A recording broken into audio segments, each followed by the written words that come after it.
Hello students, operating सिस्टीमच्या previous लेक्चरमध्ये आपण काय शिकलो? तर त्यामध्ये फर्स्ट पॉईंट शिकला आपण तो होता फाईल ॲक्सेस मेथड्स. बरोबर.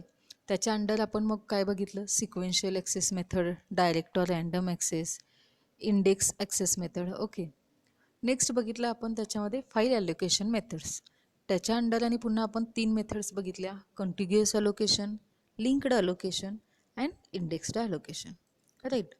तर आजच्या लेक्चरमध्ये आपण न्यू पॉईंट स्टार्ट करणार आहोत, दॅट इज डिरेक्टरी स्ट्रक्चर. आता हे डिरेक्टरी स्ट्रक्चर म्हणजे काय?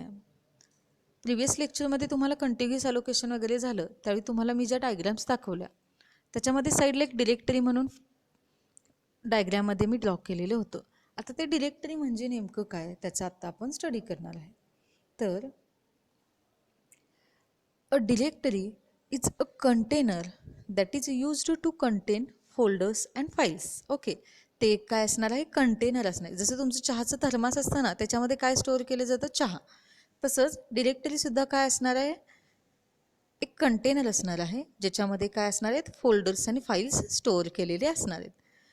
It organises files and folders into hierarchical manner. आता ही जी डिरेक्टरी असणार आहे ती काय करते? त्याच्यामध्ये डिरेक्टरी ही काय असणार आहे सांगितलं मी? कंटेनर असणार आहे. आणि ह्या कंटेनरमध्ये काय असणार आहे? फाईल्स अँड फोल्डर्स असणार आहेत. आता हे फाईल्स आणि फोल्डर्स काय केले जातात? हिरार्चिकल मॅनरमध्ये काय केले जातात? ऑर्गनाईज केले जातात. ओके. तर त्याच्यासाठी त्याचे काय असणार आहेत? पुन्हा टाईप्स झालेले असणार आहेत. ओके. म्हणजे ते जे काही हिरार्चिकल मॅनरमध्ये केलेलं आहे त्या डिरेक्टरीज ओके ऑर्गनाईज केलेले आहेत. तर तेच कोणकोणत्या टाईप्समध्ये असणार आहेत? तर ते 3 टाईप्स असणार आहेत: single level directory, 2 level directory and tree structured directory. आता ट्री स्ट्रक्चर्ड डिरेक्टरीलाच काय म्हणतात? Hierarchical directory system. ओके. तर आजच्या लेक्चरमध्ये आपण काय बघणार आहोत? हे जे 3 डिफरंट टाईप्स आहेत डिरेक्टरीचे, ओके, ते ॲक्च्युली कसे दिसतात आणि त्यांचं वर्किंग कसं होतं ते आपण बघणार आहोत. आत्ता आपण काय बघितलं? डिरेक्टरी म्हणजे काय? तर तो एक कंटेनर आहे जिच्यामध्ये फाईल आणि फोल्डर्स कंटेंड असतात. आणि हे फाईल आणि फोल्डर्स काय केले जातात? हिरार्चिकल मॅनरमध्ये ऑर्गनाईज केले जातात. मग ते कोणकोणते लॉजिकल त्यांचं स्ट्रक्चर असणार आहे? तर ते असणार आहे link single level directory, 2 level directory and 3 structured directory. आता सिंगल लेवल डिरेक्टरी म्हणजे काय? त्याच्या नावावरूनच तुम्हाला लक्षात येईल. त्याच्या आधी मी तुम्हाला डायग्रॅम दाखवते त्याची, म्हणजे ते ॲक्च्युली कसं असतं ते कळतं. ही आहे सिंगल लेवल डिरेक्टरी. ओके. तर it is the simplest directory structure. हे काय असणार आहे? सिम्पलेस्ट डिरेक्टरी स्ट्रक्चर असणार आहे. In it all files are contained in same directory which make it easy to support and understand. आता ही जी सिंगल लेवल डिरेक्टरी असणार आहे याच्यामध्ये काय होतं? तर ज्या काही नंबर ऑफ फाईल्स असणार आहेत त्या सेम डिरेक्टरीमध्ये काय असणार आहेत? स्टोअर असणार आहेत.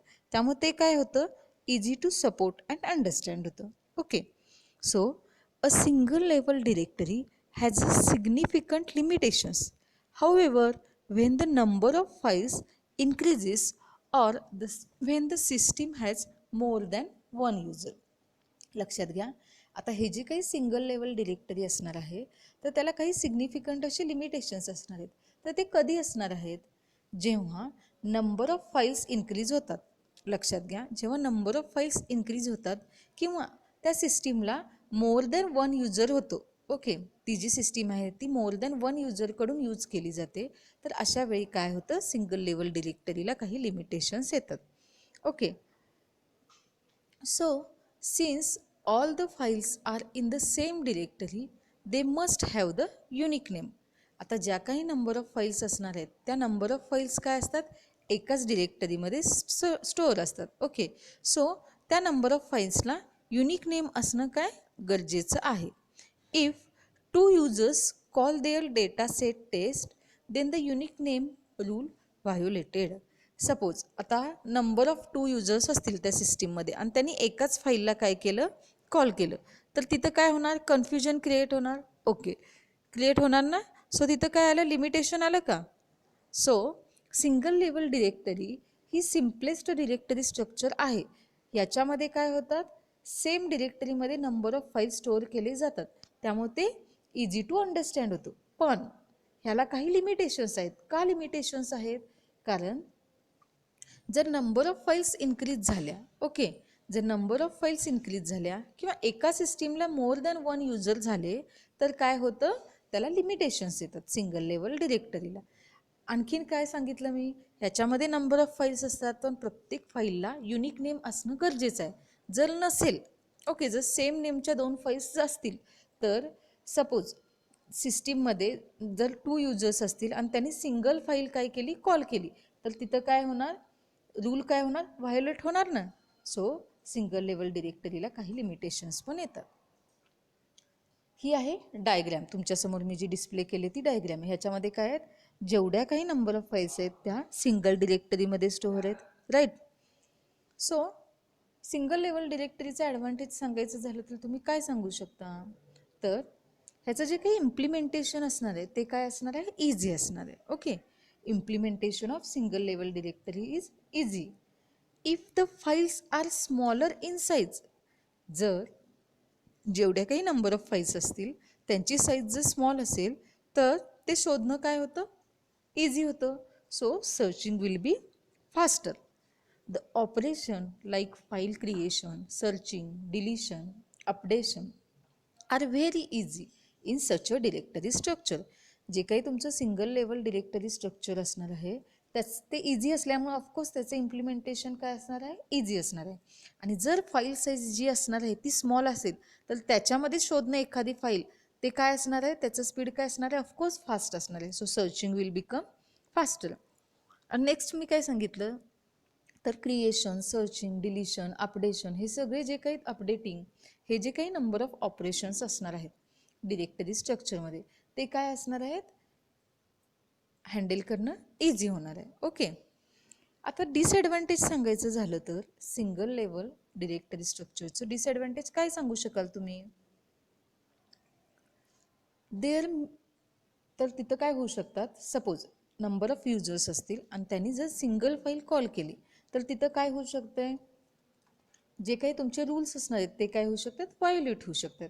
किंवा इथं काय होऊ शकते, there may chance of name collision. Suppose number of files आहेत आणि त्या फाईल्सचं जर 2 फाईल्सचं जर नेम सेम असेल तर तिथं काय होणार, ते कोलॅप्स होणार ना. So because 2 file can not have the same name, तिथं काय चान्सेस होऊ शकतात, नेम कोलिजनचे चान्सेस होऊ शकतात. ओके, नेक्स्ट त्याचं डिसएडव्हान्टेज सांगायचं झालं तर काय होऊ शकतं, searching will become time taking if the directory is large. जर तुमची जी काही डिरेक्टरी असणार आहे ती लार्ज साईजमध्ये असेल तर त्याच्यामध्ये सर्चिंग करण्यासाठीचा जो टाईम असणार आहे तो काय लागणार आहे, मॅक्झिमम रिक्वायर्ड होणार आहे. ओके, सो हे एक त्याचं डिसएडव्हान्टेज झालं. नेक्स्ट असणार आहे ते आहे टू लेवल डिरेक्टरी. आत्ता जी आपण स्टडी केली ती होती सिंगल लेवल डिरेक्टरी. नेक्स्ट असणार आहे ती आहे टू लेवल डिरेक्टरी. आता याच्यामध्ये काय होतं, सिंगल लेवल डिरेक्टरीमध्ये काय व्हायचं, जर फाईल नेम सेम असेल तर त्याच्यामध्ये कन्फ्युजन होत होतं, बरोबर, नेमकी कोणती फाईल कॉल केली आहे. तर ते कन्फ्युजन काय करण्यासाठी, रिमूव्ह करण्यासाठी, सपोज सिंगल फाईल जर नंबर ऑफ युजर्सने काय केली, कॉल केली तर त्यामध्ये कन्फ्युजन होत होतं. ते कन्फ्युजन रिमूव्ह करण्यासाठी टू लेवल डिरेक्टरी ऑर्गनाईज झाली. ओके, फाइंड आउट झाली. तर त्याचं ॲज अ सोल्युशन, ह्या प्रॉब्लेमवर ॲज अ सोल्युशन म्हणून कोण आलं, टू लेवल डिरेक्टरी आले. Okay, so the solution to this problem is to create separate directory for each user. मग त्याच्यावर त्यांनी सोल्युशन काय काढलं, तर प्रत्येक युजरला त्याची अशी सेपरेट डिरेक्टरी, मग त्या डिरेक्टरीमध्ये जेवढ्या काही नंबर ऑफ फाईल्स असतील त्या accordingly. Okay, so single level डिरेक्टरीमध्ये जो प्रॉब्लेम आलेला तो प्रॉब्लेम रिमूव्ह करण्यासाठी इथं सोल्युशन काय काढलं गेलं, तर प्रत्येक युजरला त्याचं असं सेपरेट डिरेक्टरी क्रिएट केली, ऑर्गनाईज केली. लक्षात येतं आहे? ओके, तुम्हाला डायग्रॅम बघितल्यावर लक्षात येईल टू लेवल डिरेक्टरी स्ट्रक्चर. आता याच्यामध्ये बघा टोटल नंबर ऑफ युजर किती आहेत, 4. तर प्रत्येक युजरला काय केलं आहे मी, सेपरेट डिरेक्टरी प्रोव्हाइड केलेली आहे. मग त्या डिरेक्टरीमध्ये त्यानं नंबर ऑफ फाईल्स किती असतील ते अकॉर्डिंगली स्टोअर केलेले आहेत. मग याच्यामध्ये काय होतं, सपोज नंबर ऑफ युजर्सने फाईल कॉल केली त्यांना जी रिक्वायर्ड आहे ती, तर तिथं कन्फ्युजन होणार आहे का? नाही, कारण प्रत्येक युजरकडे सेपरेट अशी त्याची स्वतःची अशी डिरेक्टरी आहे आणि त्या डिरेक्टरीमध्ये त्यानं नंबर ऑफ फाईल्स स्टोअर केलेले आहेत, राईट. सो याच्यामध्ये कोलॅप्स होणं, कोलिजन होणं किंवा कन्फ्युजन होणे असला काही प्रश्न राहत नाही. Okay. So in the two level directory structure, each user has their own user file directory. लक्षात घ्या, टू लेवल डिरेक्टरी स्ट्रक्चरमध्ये काय होतं, प्रत्येक युजरला त्याची अशी स्वतःची युजर फाईल डिरेक्टरी असते, आहे का, डायग्रॅममध्ये दाखवल्याप्रमाणे. तर त्या युजर फाईल डिरेक्टरीलाच काय म्हणतात, UFD. शॉर्ट फॉर्म त्याचा काय आहे, युजर फाईल डिरेक्टरीचा UFD. ओके. तर त्या UFDचं स्ट्रक्चरसुद्धा काय असणार आहे, सिमिलर असणार आहे. फक्त काय होणार याच्यामध्ये माहिती आहे का, each list only the files of a single user. ते UFD काय करणार आहे, त्याचा जो कोणी सिंगल युजर असणार आहे त्याच्या सगळ्या अकॉर्डिंगली फाईल्स लिस्ट करणार आहे. ओके. आता टोटल जी काही सिस्टीम असणार आहे त्या टोटल सिस्टीमचं कोण असणार आहे, मास्टर फाईल डिरेक्टरी असणार आहे. टोटल सिस्टीमचं कोण असणार आहे, मास्टर फाईल डिरेक्टरी असणार आहे. Is searches whenever a new user ID log in. आता ते कधी सर्च केलं जातं, सिस्टमची जी काही मास्टर फाईल डिरेक्टरी आहे दॅट इज MFD. लक्षात घ्या, सिस्टीमची जी काही मास्टर फाईल डिरेक्टरी असणार आहे, मास्टर फाईल डिरेक्टरीचा शॉर्ट फॉर्म काय आहे, MFD. ती कधी सर्च केली जाते, तर जेव्हा न्यू युजर ID काय करतो, लॉग इन करतो त्यावेळी. ओके, लक्षात आलं. टू लेवल डिरेक्टरीमध्ये मी काय सांगितलं, सिंगल लेवल डिरेक्टरी स्ट्रक्चरमध्ये काय प्रॉब्लेम आला, तर कन्फ्युजन क्रिएट झालं त्याच्यामध्ये, जेव्हा नंबर ऑफ युजर्सनी काय केलं, सिंगल फाईल कॉल केली त्यावेळी. तर त्याचं सोल्युशन म्हणून आपण काय केलं टू लेवल डिरेक्टरीमध्ये, तर प्रत्येक युजरची त्याची अशी स्वतःची सेपरेट डिरेक्टरी काय केली, क्रिएट केली, बरोबर. सो टू लेवल डिरेक्टरी स्ट्रक्चरमध्ये काय झालं, each user has their own user file directory. त्यामुळे त्याच्यामध्ये काय झालं, प्रत्येक युजरला त्याची अशी स्वतःची फाईल डिरेक्टरी क्रिएट झाली, युजर फाईल डिरेक्टरी UFD, बरोबर. आणि ह्याचं हे स्ट्रक्चर असणार आहे काय, ते काय असणार आहे, सिमिलर असणार आहे. नेक्स्ट काय सांगितलं मी, सिस्टीमचं जे काही मास्टर फाईल डिरेक्टरी असणार आहे दॅट इज MFD.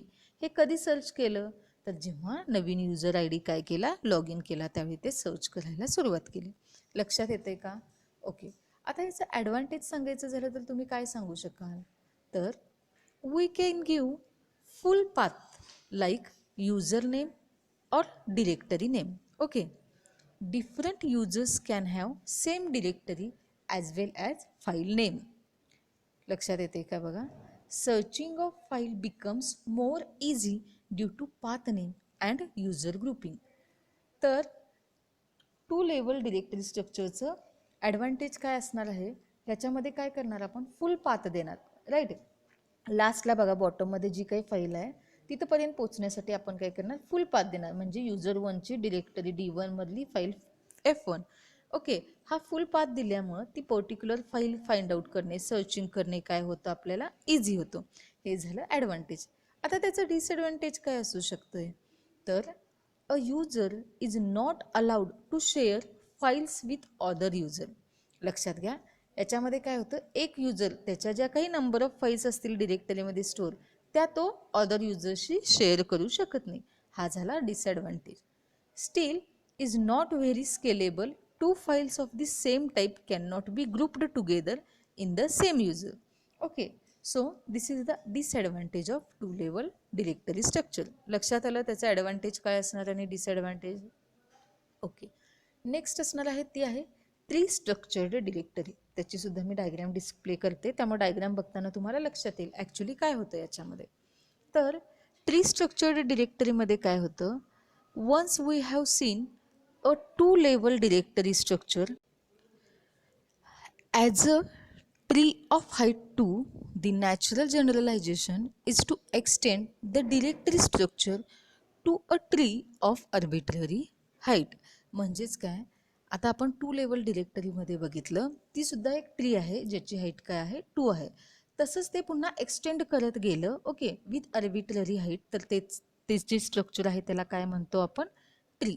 लक्षात येते का, टू लेवलमध्ये किती झाली त्याची हाईट डिरेक्टरी स्ट्रक्चरची, तर 2 झाली.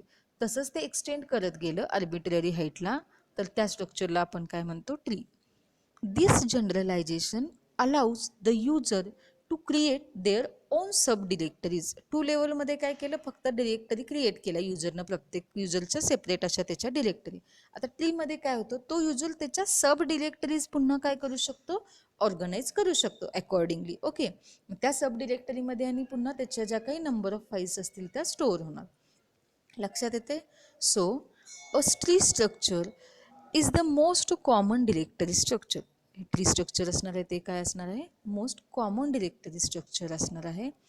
The tree has a route directory and every file in the system have a unique path. Diagram बघा, लक्षात येईल. त्या ह्यामध्ये काय होतं ट्री स्ट्रक्चरमध्ये, तर रूट असतो. ओके, याच्यामध्ये काय असते, रूट डिरेक्टरी असते. आणि ह्याच्यामध्ये जर एखादी फाईल फाइंड आउट करायची असेल तर त्या प्रत्येक फाईलचा त्याचा असा युनिक पाथ असतो. त्यामुळे ते इझिली काय करू शकतो, आपण फाइंड आउट करू शकतो. ओके, आता ह्याचा ॲडव्हान्टेज तुम्ही काय सांगू शकाल, तर हे काय असणार आहे, व्हेरी जनरलाइज असणार आहे. Okay, since full path name can be given.